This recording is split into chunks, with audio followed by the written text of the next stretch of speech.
সুকান্ত লাহার লেখা সেই ট্র্যাডিশন। জেরুজালেমে ঘোড়া রাস্তা বলে যিশুর জন্মাতে তখনও 384 বছর দেরি। জন্ম নিলেন অ্যারিস্টটল।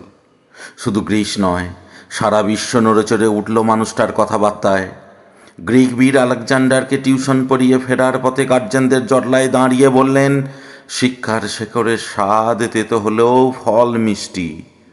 এতগুলো বছর পরে মানুষটা নেই, রয়ে গেছে কথাগুলো আগুনের মতো সত্যি হয়ে। তারও আগে অ্যাথেন্স একাডেমির বারান্দায় দাঁড়িয়ে সোচ্চার কণ্ঠে বলে গেলেন প্লেটো, রাজনীতিতে অংশগ্রহণে অনিয়ার অন্যতম শাস্তি হল নিজের চেয়ে নিকৃষ্টদের দ্বারা শাসিত হওয়া। মিথ্যে নয় কথাগুলো।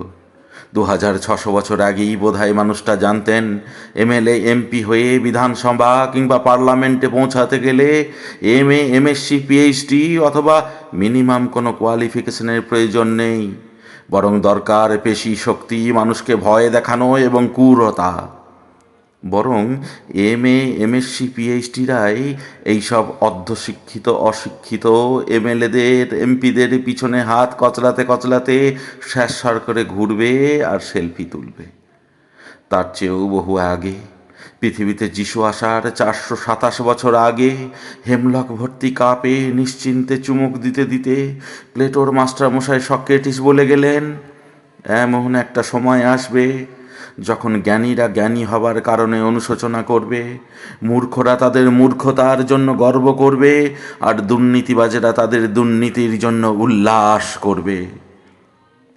সক্রেটিস থেকে শুরু করে প্লেটো, অ্যারিস্টটল হয়ে জিওর্দানো বুর্নো, কোপার্নিকাস, গ্যালিলিও, রাষ্ট্রযন্ত্রের নির্লজ্জতার ধারাবাহিক ইতিহাস, সত্যের কণ্ঠরুদ্ধ করার ট্র্যাডিশনাল বর্বরতা, যার লেটেস্ট বাংলা ভার্সন মাস্টারমশাই আপনি কিছুই দেখেননি।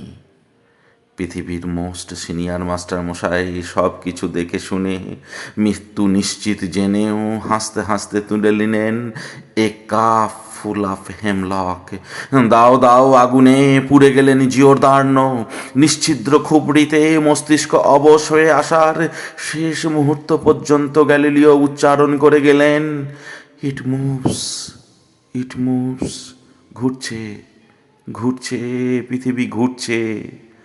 হ্যাঁ, ঘুরছে পৃথিবী, ঘুরছে, আজও ঘুরোই চলেছে, ঘুরবেও অনেক কাল। এটা কল্পনা নয়, এটা বিজ্ঞান।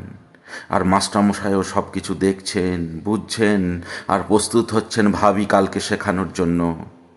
এটা কোনো আশাবাদ নয়, এটা বিশ্বাস।